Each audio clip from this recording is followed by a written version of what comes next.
This story is titled, "When I Found Out About My Wife's Affair with a Married Man, I Decided to Tell His Unsuspecting Wife, and What Started as Disclosure Ended in Her Bed. It was revenge on both of them at the same time." Hey Reddit, my name is Benjamin Carter, and I'm 31 years old. Last month I made the trip to Minneapolis to surprise my wife Lisa, who was supposedly at some business conference. But let's be real, something had been off in our marriage for the past few months. Every training session or conference she attended felt increasingly suspicious, and tonight I couldn't take it anymore. I needed to face these doubts head on. Lisa and I have been married for 15 years. We have two amazing kids, Matthew, who's 11, and Ashley, who's 9. They're currently staying with my mom while I play detective. We got married right after graduating high school. We were high school sweethearts who thought we'd be together forever. Lisa has always been gorgeous, with her long auburn hair and athletic build. She's the kind of woman who turns heads wherever she goes. I used to think our marriage was as solid as a rock, but lately, things started feeling different. There were subtle changes in how she acted. The way she guarded her phone, her sudden interest in working late, the increased frequency of these out-of-town conferences. I couldn't ignore these signs anymore, though I'd avoided bringing it up before because I worried I'd sound like some paranoid, insecure husband. This particular conference was only a 2-hour drive away from our home, making it the perfect opportunity to show up unexpected and maybe finally get some answers. When I walked into the Marriott lobby, my heart was practically jumping out of my chest. I approached the front desk, trying desperately to keep my voice steady. "Hi, I'm Benjamin Carter," I said to the receptionist. I explained that my wife Lisa was there for the marketing conference, hoping they'd confirm her room number. The woman asked for identification, and I felt my hands shaking while I pulled out my driver's license.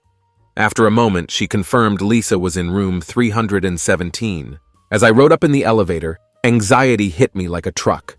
My mind raced with all sorts of scenarios. What if I caught her with someone else? What would I even say? Should I knock or just walk in? What if she had the safety latch on? Or worse, what if she wasn't alone? What if she wasn't even there? When I reached her floor, I decided to keep it simple. I would just slide the key card in and deal with whatever happened next. I tried to be as quiet as possible as I unlocked the door and pushed it open slowly. Lisa was sitting at the desk when I walked in, her briefcase open with papers spread everywhere. She turned around when she heard me enter. "Jesus Christ, Benjamin, you nearly gave me a heart attack," she exclaimed. "What are you doing here?" I tried to sound casual. "Hey honey, had some free time and thought I'd surprise you, maybe take you to dinner." Her face softened and she walked over to give me a kiss. "Well, aren't you full of surprises?" she said with a smile. "You're staying the night, right? I could really use some company." She said it with this warm smile that made me feel like an idiot. My whole plan to catch her cheating had seemingly gone up in smoke. She appeared genuinely happy to see me, and I started to wonder if maybe I had been wrong about everything. "How about some fun before dinner?" I suggested, trying to lighten the mood after my suspicions had clearly been unfounded. She laughed and walked past me. "Let me shower first. But hey, let's talk for a bit before I hop in. After dinner, we'll have all night for whatever you want." As she started undressing right in front of me, clothes hitting the floor without a care, she gave me this sly grin that reminded me of our early days together. She got a little frisky for a minute before heading to the bathroom. I felt relieved for a moment. Maybe I had let paranoia get the better of me. I loved this woman more than anything and couldn't stand the thought of losing her. While she was in the shower, I sat on the bed, my head pounding from the long drive and emotional stress of the day. I decided to go check her toiletry bag for some painkillers to ease my headache. That's when everything changed. I found something in a side pocket that made my stomach drop. A pack of 6 condoms. I froze completely, my mind racing to make sense of this discovery. Lisa had gotten her tubes tied after Ashley was born. The pills had made her sick, so a permanent solution seemed best at the time. We haven't needed protection for years. No pills, no condoms, nothing. So why the hell were these in her bag? Reality hit me like a sledgehammer. I wasn't being paranoid after all. Lisa really was cheating. My heart felt like it was shattering into 1,000 pieces as I stood there staring at the evidence.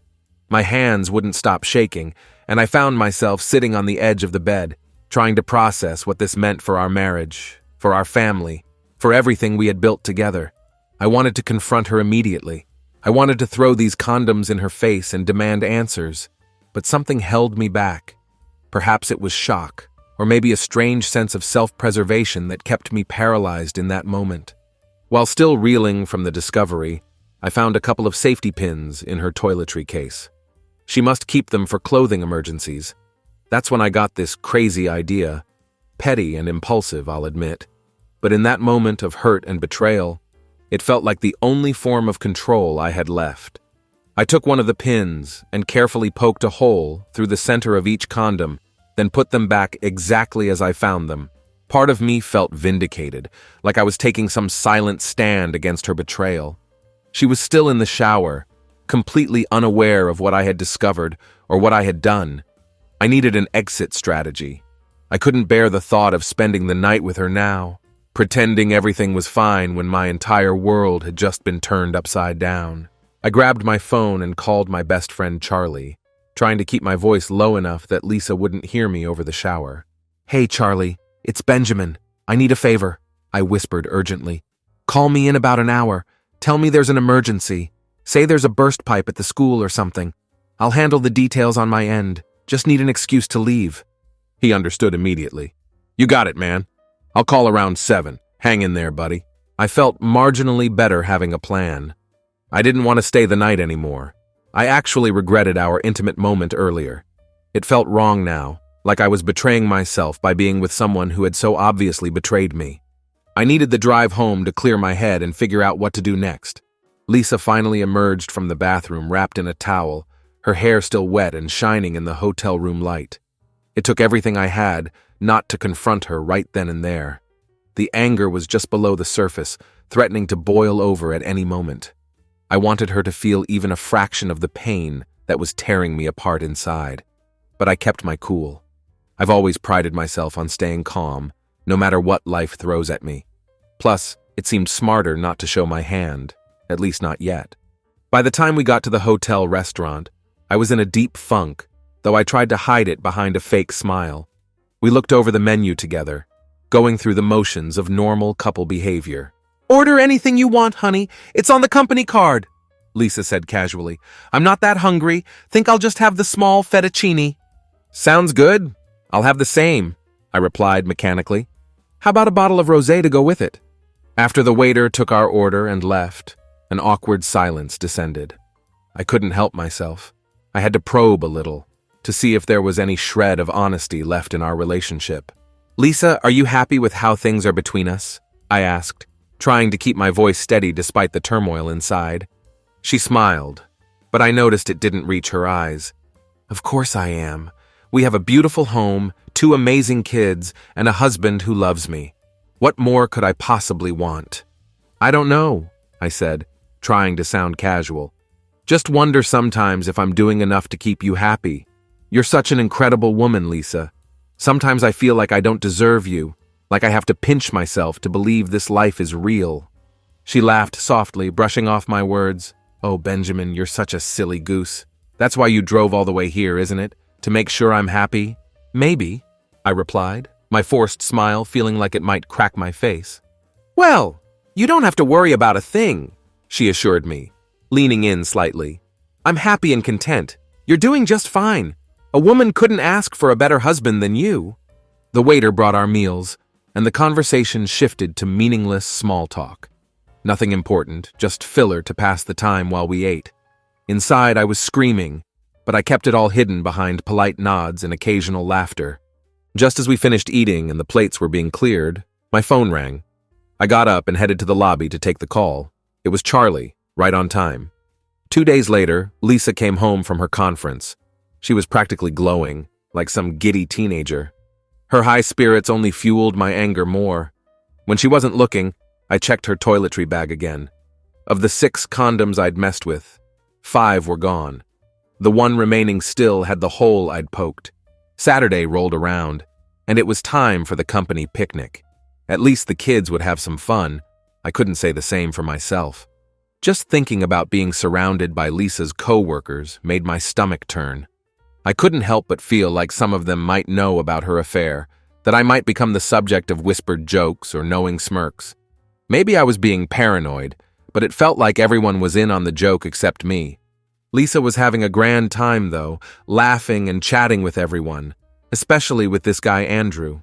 They weren't being overly touchy, but their connection was obvious. The way they looked at each other, how they gravitated toward one another, how the rest of the world seemed not to exist when they were talking. Meanwhile, I was left standing awkwardly on the sidelines, forgotten and ignored, which honestly suited me just fine at that moment. "Hi, I'm Grace Parker. You must be Benjamin Carter." A voice snapped me out of my thoughts. I turned to see this woman who could have stepped straight out of a magazine cover, long copper hair, deep green eyes, and a perfect figure. Though she was quite petite, I couldn't help but feel puzzled. This was Andrew's wife. How could a guy with a wife like her even think about cheating? "Oh, sorry," I stammered a bit. "You caught me daydreaming. It's nice to meet you." "Likewise," she replied with a polite smile. "Would you mind if we stepped away to talk? Somewhere quieter without all the noise and kids running around?" "Sure," I agreed, more curious than anything. "Let's head down to the lake. Nobody will miss me." "Me either," she replied with a knowing look. We walked to a bench by the water, a good distance from the picnic crowd. It was peaceful there, with the sound of the lake gently lapping against the shore. Once we sat down, I turned to her. "So what's on your mind?" Grace hesitated, clearly struggling to find the right words. "This is hard for me," she began. "I don't know how to say it. It's such a delicate subject." Her hesitation gave her away immediately. She knew. I decided to make it easier for her. "Are you talking about the affair between Andrew and my wife?" I asked, my voice calm but heavy with emotion. "Because I just found out about it this week." She let out a breath of relief. "Yes, I've known for about 2 months now. I'm getting ready to serve Andrew with divorce papers, but I need some help." "Help? What kind of help?" I asked with a frown. "I hired a private investigator to gather evidence," she explained. "I've got photos and recorded phone conversations, but my lawyer says the case would be stronger if Lisa were willing to testify, or at least sign a notarized statement admitting to the affair." "Photos? Recordings?" I repeated, my heart sinking even further. "What kind of proof are we talking about?" "I have pictures of them together, being affectionate." She hesitated on the word. "The phone recordings are conversations between them. I don't have any video footage yet, but the photos are pretty damning." I stared out at the lake, trying to process everything. This was the confirmation I didn't want, but desperately needed. Grace's revelation left me with mixed feelings. Devastation that my suspicions were confirmed, but also a strange relief that I wasn't crazy or paranoid. "I have some dates and times I remember," I told her after a long moment. "Not sure how helpful they'll be, but I'll work on piecing things together. Do you think your lawyer could help me draft divorce papers using some of the evidence you've gathered? I'd really appreciate it. I don't have anything concrete on my own." Grace nodded. "That shouldn't be a problem. I'm also suing Meridian Corp," she added, her tone firm. "I've got statements proving certain higher-ups knew about the affair and turned a blind eye. They'll either fire both of them or face a $1 million lawsuit. They won't get away with this." I couldn't help but feel impressed by her resolve. "Wow," I said aloud. "You're not holding back." She smiled faintly. "Andrew's playing golf tomorrow morning. Why don't you come by my house around mid-morning? He'll be gone until late afternoon, so we'll have plenty of time. I can show you everything I've collected. Maybe we can figure out a plan. Sound good?"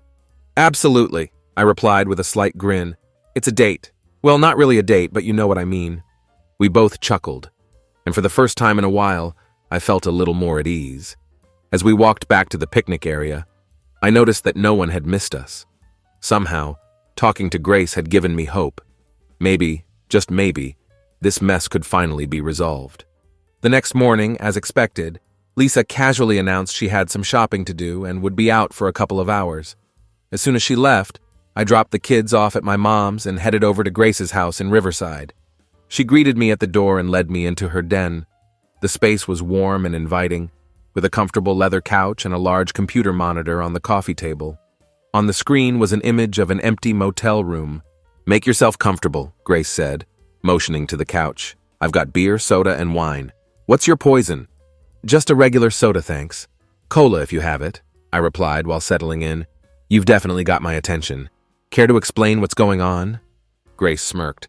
"In a few minutes, we'll be watching my dear husband play a round of golf, live and in full color. But, I think you're going to recognize his caddy." Her words made my stomach tighten. "How in the world did you pull this off?" It wasn't cheap, she admitted. Cost me $2,400 to set everything up. But trust me, Andrew will be footing the bill for this little production, she said with a wry smile. It'll last about 2 hours, so get comfortable. I've got chips and pretzels if you're hungry. Oh, and I'll be getting a DVD of the whole thing. You're welcome to a copy. I laughed nervously. Honestly, I'm not sure I want to see this. But then again, I wouldn't miss it for the world. Let's get this show started. While we waited for the show to begin, Grace showed me all the evidence she'd gathered. Photos, recorded conversations, documents. The sheer volume was overwhelming. The proof was damning and crushed me to see Lisa's betrayal laid out so clearly. But at the same time, it was a relief to know I hadn't been imagining things. My suspicions had been justified all along. I have to say, I told her, trying to lighten the mood, your backyard is incredible. Those water gardens are amazing. Would you mind if I brought the kids by sometime to see them? Grace seemed genuinely pleased. I'd love that. They'd have a great time. Just then, the monitor flickered to life. As Grace had predicted, Andrew and Lisa walked into the motel room. There was no hesitation, no small talk. They immediately started undressing each other. My chest tightened as I watched them get intimate. The video quality was excellent, though the sound was a bit garbled. Not that it mattered. What I saw was more than enough. Grace broke the uncomfortable silence with a dry comment. Well, you don't see a body like that every day. I forced a faint smile but didn't reply. Watching my wife and Andrew like this, seeing her betrayal in such vivid detail, was more than I could handle. My stomach churned, and I felt like I might be sick at any moment. Finally, I spoke up. I hate to interrupt the show, but do we really need to watch this? Grace turned to me, her expression softening. I take it this isn't something you want to see. Not really, I admitted openly.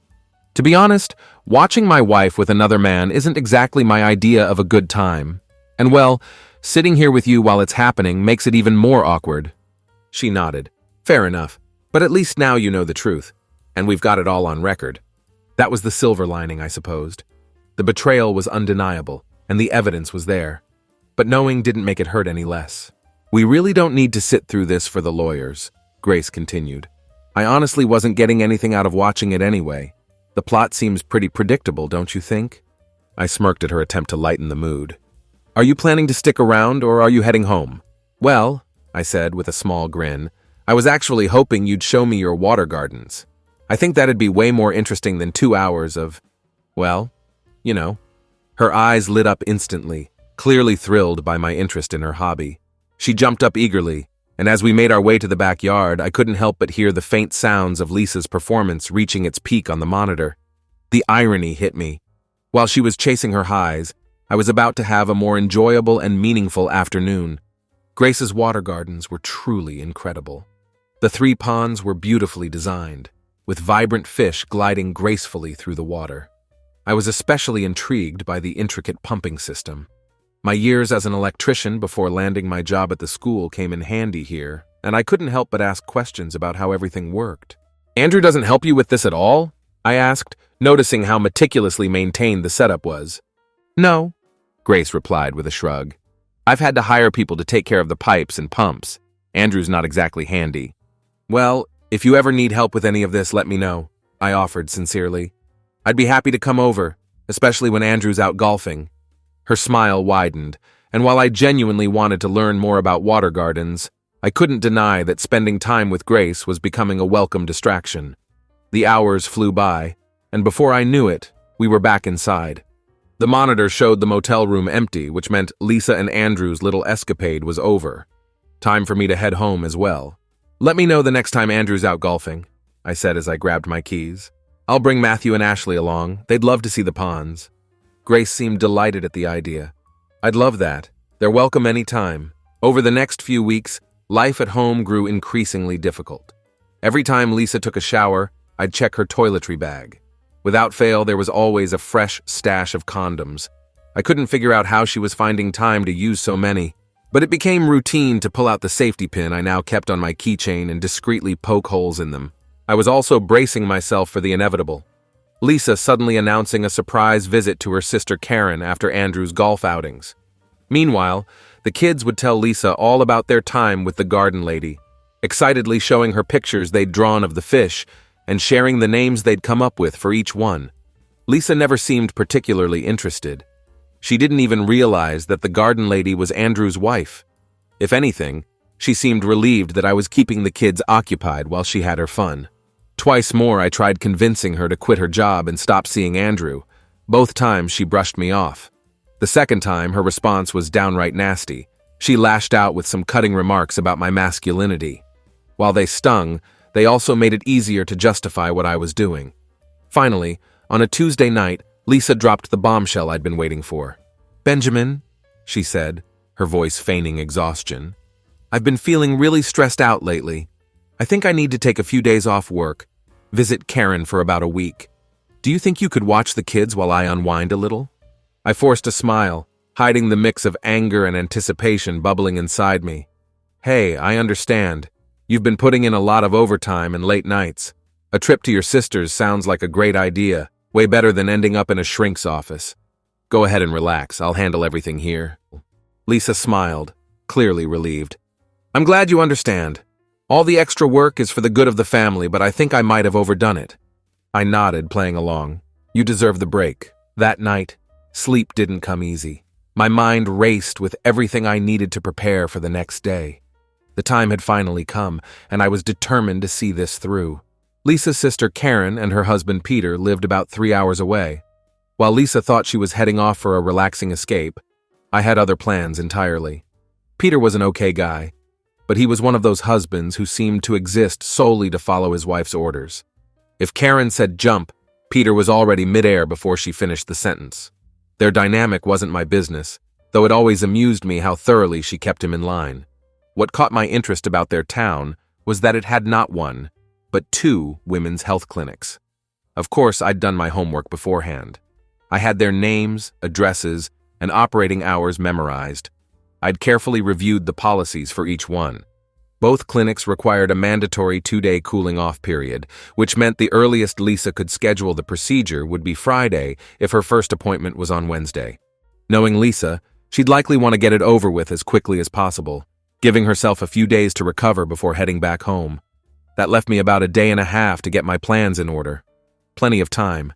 Once Lisa left for her so-called rest and recuperation trip, I got to work. First, I had to swallow my pride and explain the situation to my parents. Admitting that I'd failed as a husband wasn't easy, but they were understanding and offered their full support. Dad even offered up his truck, which would be a huge help for moving Lisa's things out of the house.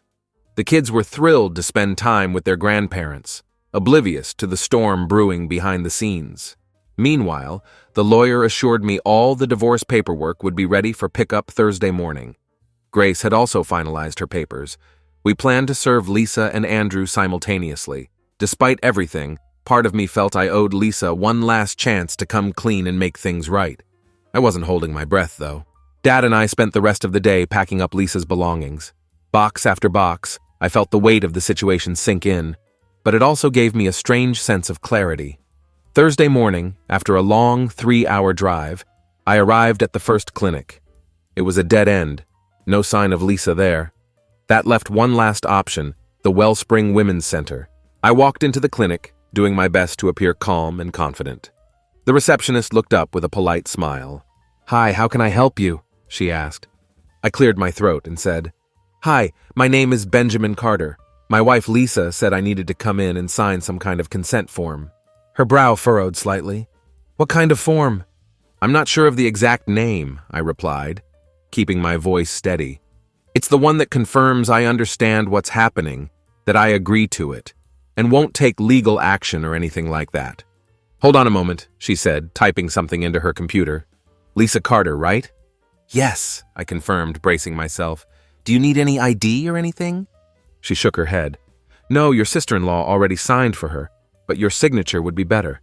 Let me grab the file. Jackpot. My heart was pounding as she placed the form on the counter in front of me.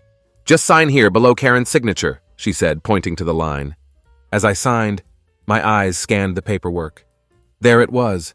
Her procedure was scheduled for Friday morning at 11:30 a.m., with instructions to arrive an hour early. "Do we owe anything else on this?" I asked casually, pulling out my checkbook and placing it on the counter. "No," she replied, shaking her head. "Your wife already paid the full amount, $2,100 in cash. Nothing else is due at this time. Thanks a lot, I said with a smile. You've been really helpful. I appreciate it. Walking out of the clinic, I felt a grim sense of satisfaction. Now I knew exactly where she'd be and when. Later that afternoon, I arrived at Karen and Peter's place, bracing myself for the inevitable theatrics. Sure enough, Lisa greeted me with over-the-top enthusiasm, so fake it was almost laughable. "Benjamin, this is a wonderful surprise!" she exclaimed, plastering on her best smile. "What are you doing here?" I shrugged, playing it cool. Well, Mom and Dad wanted to keep the kids for a few days, so I thought I'd take the opportunity to visit. Her eyes flickered with something. Nervousness, maybe. But she quickly masked it with another phony grin. "That's great. I'm so glad you came," she replied, though her reaction only confirmed what I already knew. Lisa wasn't expecting me, and that made me even more determined to see this through. "I decided to take some sick leave and pop in on you guys," I said while leaning back in my chair. I guess you could say I needed to unwind a little too. The room went eerily quiet. I could almost see the gears turning in everyone's heads as they scrambled to figure out how to handle my unexpected visit. I'd caught them off guard, and now they were struggling to smooth it over. Karen gave Peter a pointed look, nodding toward the kitchen. Taking the cue, he followed her out, leaving Lisa and me alone. Lisa tried to keep the conversation light, babbling on about nothing in particular, but I could tell she was uneasy. After a few minutes, Peter returned with an overly enthusiastic grin plastered on his face. "Benjamin, I've got a great idea," he announced.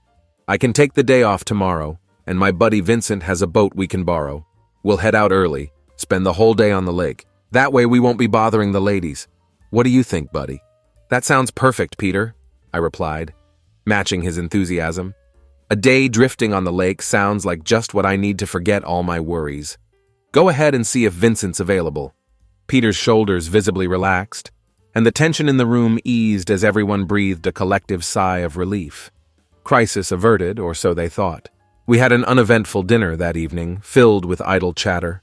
We spent the rest of the night lounging around, and unsurprisingly, there was no intimacy with Lisa. She wouldn't risk it with her sister in the house. The next morning, Vincent was out front with the boat, while Peter was busy in the kitchen packing a cooler with beer and prepping lunch. As they loaded up the truck, Peter turned to me. "Aren't you getting in?" he asked, nodding toward the passenger door. "No, Peter," I said calmly, standing firm by the truck. "I've decided not to go, but I suggest you make the most of the day because I don't think you're going to want to face Karen for the next few hours." Confused, Peter tried to argue. "Come on, Benjamin, it'll be fun. Just get in the truck. You'll forget whatever's bothering you." His persistence grated on me, and I had to get blunt. "Peter," I said firmly, "I'm not going. Now get in the damn truck and go fishing, or I'll make sure you regret sticking around." I threw in a couple of choice expletives and a subtle threat for good measure. Peter's eyes widened as he finally got the hint. With Vincent looking equally bewildered, the two of them drove off, leaving me to execute my plan. I poured myself a fresh cup of coffee and settled into the kitchen. First, I picked up Karen's cell phone, turned it off, and cleared her missed calls. Then I grabbed the landline and called my dad. He's always been an early riser, and talking to him helped settle my nerves. We chatted for a couple of hours, catching up on life and laughing about old memories. Meanwhile, the call waiting tone chimed at least half a dozen times. I figured it was Peter trying to get through to Karen, probably desperate for her to cool down my interference, but Karen was in for a rude awakening herself. By the time I hung up, Lisa and Karen were finally up and moving around. I made a fresh pot of coffee and prepared for the inevitable showdown. Their appointment at Wellspring was in less than 2 hours, and I knew I was about to face two very pissed-off women. Lisa came into the kitchen, her eyes wide with shock. "Benjamin, what the hell are you doing here?" she stammered. I took a sip of my coffee, staying deliberately calm. "I didn't feel like going fishing," I replied nonchalantly. "I figured I'd just hang out with you and Karen today. Maybe we could grab lunch somewhere nice before I head back tonight. I didn't want to waste the day on some stinky old boat." Lisa's face froze, her composure slipping. No, that won't work," she stammered. "Karen and I already have plans for today, just the two of us. I mean, we don't get to see each other that often, and we had some things we wanted to do." I smiled, feigning innocence. "Come on, Lisa. I drove all the way down here. Surely you can spare half a day for me." You've got the whole rest of the week to do your girly stuff with Karen." Karen, clearly rattled, grabbed her phone and rushed out of the room, furiously dialing as she went. Lisa slumped into a chair, looking like she'd just been hit by a truck. From the next room, we could hear Karen screaming at Peter over the phone, her shrill voice carrying through the house as if he'd committed some unforgivable crime. I couldn't help but feel a twinge of pity for the guy. But hey, he'd married her. Lisa finally turned to me, her frustration bubbling to the surface. "Benjamin, I really don't want to get nasty about this, but Karen and I don't want you tagging along today. Can't you just let us have this time to ourselves?" Her tone was sharp, but I wasn't about to back down. I leaned forward, ready for the next round. "We've got our whole day planned out, and it doesn't include you," Lisa said, crossing her arms defensively. "Okay," I replied, leaning back casually. "Then why don't you tell me exactly what you've got planned? If I don't like it, I'll find something else to do. But I still don't get it. You've got the entire week here, and I've only got today." I paused, then added with a hint of suspicion, "You girls aren't meeting up with a couple of guys, are you?" Lisa's face turned red with frustration. "No, damn it. We're not meeting any guys. We just wanted to do some shopping for intimate stuff. Bras, underwear, sexy nightgowns. You know, the kind of things we don't want you guys around gawking at while we try them on." I raised an eyebrow. "Well, most of those shops are in the mall, right? I can keep myself busy while you're in the dressing rooms. I'll just tag along and stay out of your way. You don't need to entertain me. When it's lunchtime, I'll even take you both somewhere fancy to make up for all the trouble I'm causing." Karen appeared in the doorway, arms crossed, glaring at me with a look that could cut steel. She didn't say a word, but her presence was enough to let me know how furious she was. Lisa realized I wasn't going to budge and sighed heavily. She finally stood up. "Fine, I have to go get dressed," she muttered as she walked out of the room. Karen shot me a pointed look, as if trying to size me up. "Really?" her expression seemed to ask. I just smiled back at her, a wide grin spreading across my face. She rolled her eyes and followed Lisa upstairs. About 20 minutes later, the light on the landline phone lit up. Someone upstairs was making a call. I bet my life it would be to Wellspring. They were probably trying to reschedule the appointment. The clock was ticking. They had less than an hour to get there. I figured if they tried to leave without me, I'd just follow them and make it clear I wasn't going anywhere. Not that I thought they'd be bold enough to try that. Another 20 minutes passed before Lisa and Karen came back down the stairs. Lisa had a forced smile plastered on her face. "Okay, Benjamin, let's go shopping," she said, her tone laced with attitude. But I didn't care. I'd already won this round. It was easier than I expected. That upstairs phone call had likely been to reschedule the appointment for after I left. They must have decided the best way to deal with me was to play along until I was out of the picture. I wasn't trying to stop Lisa from going through with the procedure. My goal was just to make it harder for her. "I'll drive," I announced, grabbing my keys. There was no way I was letting them ditch me somewhere far from the house. At the gas station, I took my sweet time filling the tank, checking the oil, topping off the water, and even cleaning the windshield. It was probably the most thorough I'd ever been with my car. Lisa and Karen sat in silence, fuming in the passenger seats. When we got to the mall, I parked far away, ensuring we had a nice long walk. Once inside, I gave them space, keeping an eye on them from a distance. Honestly, I didn't care what they were buying. It was all just a charade anyway. They weren't having any fun, though. I could tell from the way they whispered to each other and made sharp gestures every now and then. They bought something, probably to keep up appearances. The clock kept ticking, and I could see the frustration on their faces as the time for the appointment came and went. I'd succeeded in delaying the inevitable. I knew Lisa would still go through with it eventually, but it felt good knowing I'd thrown a wrench into their plans for the day. Around noon, we met back at the center of the mall as agreed. I took them to Romano's for lunch. It was a quiet meal filled with strange silences and awkward tension. The drive back to the house was equally uneventful, but I couldn't stop smiling. They hated me, and I couldn't have cared less. It was a glorious feeling. Back at the house, I grabbed a beer from the fridge and sprawled out on the sofa, savoring the small victory. Peter finally stumbled back home, and for the next half hour, Karen let him have it. She berated him relentlessly, tearing into him with a verbal assault that had him squirming like a trapped animal. Eventually, he managed to weasel his way out, muttering something about needing to clear his head. He disappeared for a couple of hours, but made it back just in time for supper, looking thoroughly defeated. After the dishes were cleared and the girls finished cleaning up, I turned to Karen and Peter. "Would you mind if Lisa and I had a moment to talk privately in the kitchen?" I asked, keeping my tone polite. Karen shot me one of her signature sneers but didn't argue. She grabbed Peter by the arm and the two of them retreated to the living room. Lisa, still visibly upset with me over the day's events, sat down across from me at the kitchen table. I could feel the tension radiating off her. This wasn't going to be an easy conversation. "First thing," I began, steadying my voice, "I'd like to ask you one more time, Lisa. Will you please quit your job and stop seeing Andrew Parker?" Her jaw tightened, and I could see her barely holding back her fury. "Damn it, Benjamin," she snapped. "I don't want to hear that ever again. I'm sick of you bringing it up. I refuse to waste my time answering you anymore. You already know the answer. It's the same as it's always been, and it's not going to change. So either play a new tune or get the hell out of here." I sighed, reaching for the manila envelope I'd placed by my chair. Pulling out a stack of legal papers, I laid them on the table. "Okay, Lisa," I said calmly. "I've asked you at least 10 times over the past 2 months, and every time you've refused. You've left me no choice." I pushed the papers toward her. "These are divorce papers. All you need to do is sign them and mail them back. There's even a self-addressed stamped envelope included. If you'd rather have a lawyer look them over first, be my guest." Her glare intensified as she leaned across the table. "You dumb son of a—" she hissed. "You think you can divorce me just because I won't quit my job or hang out with the friends you approve of?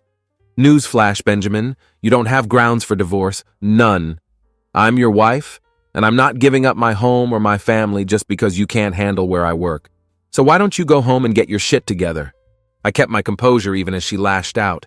"I thought you might say that," I replied quietly, pulling out a second stack of papers from the envelope. This time they weren't legal documents. They were photos. I placed 6 pictures on the table, each one showing Lisa in a compromising position with Andrew. "Did you have sex with him?" I asked, my voice steady. Lisa said nothing, but her face paled. I laid down another set of photos, this time of them having sex in various positions. Lisa's eyes widened in shock and anger as I spread out even more pictures. "Stop it, damn it, Benjamin, just stop it!" she screamed, her voice trembling. "Okay, I get it. You've been spying on me. You're a sneaky son of a bitch. Do you know that? If you knew something was going on, why didn't you confront me like a man? No! Instead, you slither around and take pictures like some kind of perverted creep. You make me sick with your wimpy complaining."